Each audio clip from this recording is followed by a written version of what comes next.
So walking around, we found ourselves in a mercado. This is a typical food market, and pork is king in Spain, especially the jamón bellota. More on that later. Walking around, you find an abundance of food, all different types of meats, cheeses, so many different varieties of little things on sticks, all kinds of tapas.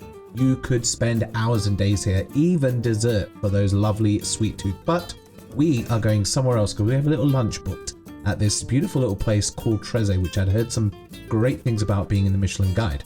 We sat at the bar and got a nice little glass of red to get the party started, and of course some patatas bravas. I actually made these on the channel, absolutely delicious.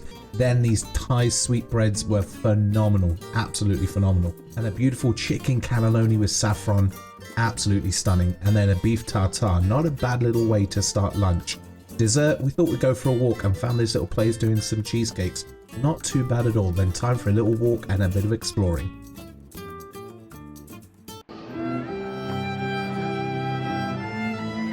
So we saw the king's crib. He doesn't stay there anymore, but not too shabby. Not too sure what this guy was doing there, but you know, had a little walk around, and we found this place in the evening that specializes in churros. And a ton of chocolate. I mean, just look at this. They give you so much chocolate. It's kind of been watered down, so it's not too rich. Had a bite of the churros. Honestly, I've had better. I think this place is a little overrated. Then walking around, we found this place by accident, and it was awesome. So we've got some little tapas. See, the places are right here.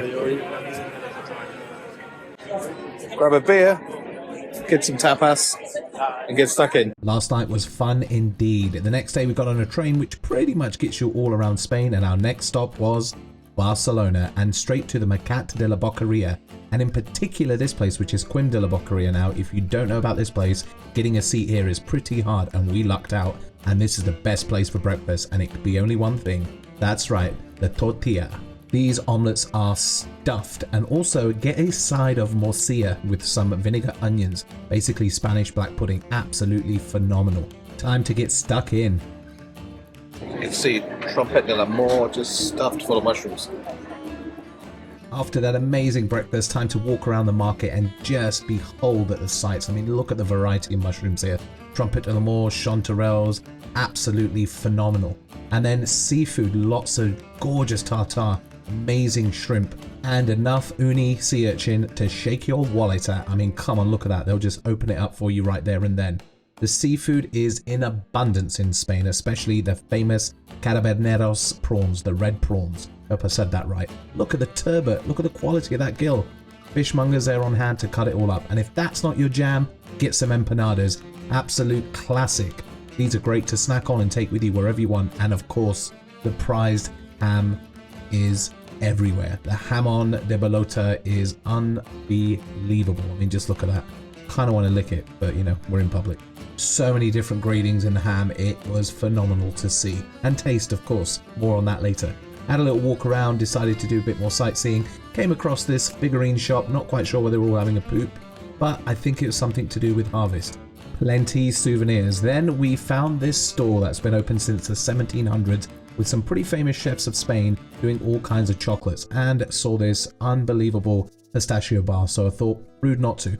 All that walking around made us hungry, so it was time for a beverage and some tapas, and we found a typical tapas place you would find all over Barcelona.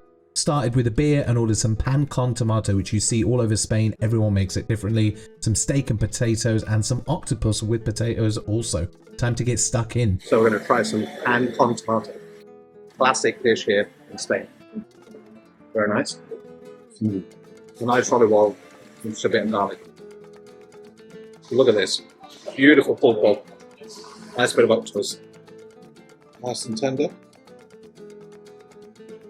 We've got this one, which is the steak. Yes. We also had to try their tortilla. Really nice. Absolutely gorgeous. Yeah, it's a good start. It's a good start, but I think we've got more to come. Had to order some croquetas, and I also saw some chorizo cooked in cava, which I've never tried before, caught my eye, and of course, the jamón ibérico de bellota. It smells amazing. The fat melts in your hand. Look at that. Very nice. Absolutely phenomenal. You can taste like it's that acorn earthy flavour, local vino. Pretty easy drinking. You could probably drink about a litre of that stuff on an IV, I reckon. Next, we got into the chorizo cooked in the carver, absolutely steaming hot. Oh, it completely falls apart in your mouth. It's so tender. Pretty easy. I think you can make this at home. Let me know in the comments below if you want me to make this on the channel. Everywhere does these things differently. These ones, cylindrical. Samantha says they're a reminder of bird's eye fish fingers. But like in a hammy way. Not quite the bird's eye fish fingers I had growing up. Absolutely delicious. I've noticed that here in Spain that a lot of croquetas, anything that's cream-based, seasoned perfectly. But when you get a piece of meat, or you get anything else that's a component in a cannelloni or whatever, that hasn't been seasoned properly. And I think what it is they want you to taste the meat and experience it for yourself. And if you want more seasoning, you can ask for it. This is the only place we've seen that actually has seasoning on the table. Most places, they don't do that. After that lovely lunch, we went for a walk and found ourselves at the Picasso Museum. Now, I've been here a few times before, but nice to show the missus around some of my favourite paintings. I wonder what they're talking about around that table. For dinner, we found ourselves at this amazing direct restaurant, which is kind of like a fusion of Catalan roots and some Asian and Mediterranean dishes. It's kind of omakase where the chefs are serving you right there and then. We went for 7 courses with 2 desserts. I mean, look at this dish. There's so many to remember here. From all the seafood with persimmon, razor clams, amazing squids, wasabi freshly ground with red tuna.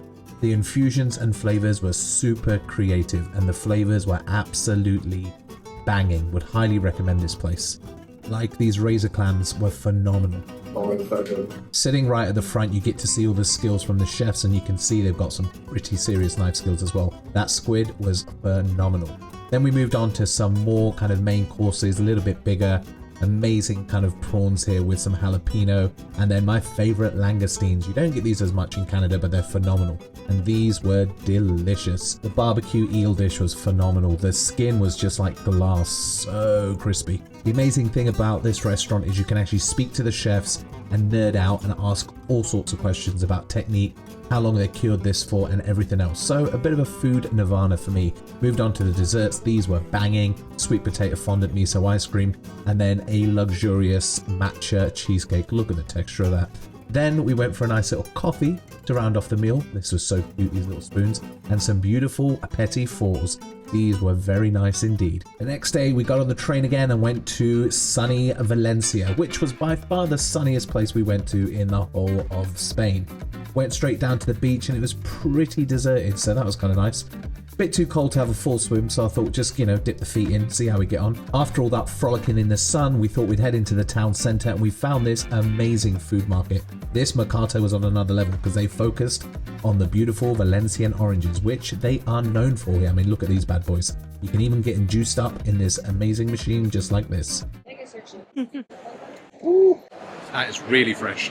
Valencia is also known for its massive paella dishes, these gorgeous seafood rice dishes. You can just take some home with you. Absolutely gorgeous. And just like the rest of Spain, it is seafood abundance, but even more so here because you're right on the coast. And of course, that Spanish ham is everywhere to be seen, that beautiful jamón, which you can get cut to order. Now, the local tipple is at Agua de Valencia. They got a cheeky bottle of that for home, as well as banging tomatoes, which they're known for, which are huge. For dinner, we found this amazing old school restaurant with a wood fire oven, the heartbeat of the restaurant, and you can have the specialty here is suckling pig and mountain lamb that you order by the quarter or halves, or even a whole one. Probably don't eat the trotter there. We also got a side of fries to dip in those meat juices. The lamb was delicious. And then they give you a free bottle of this liqueur. I'm not sure what it was, but with these sweet biscuits, very interesting to do shots at the end of your meal. So not a bad way to round out a food tour in Spain and a nice little holiday. Cheers.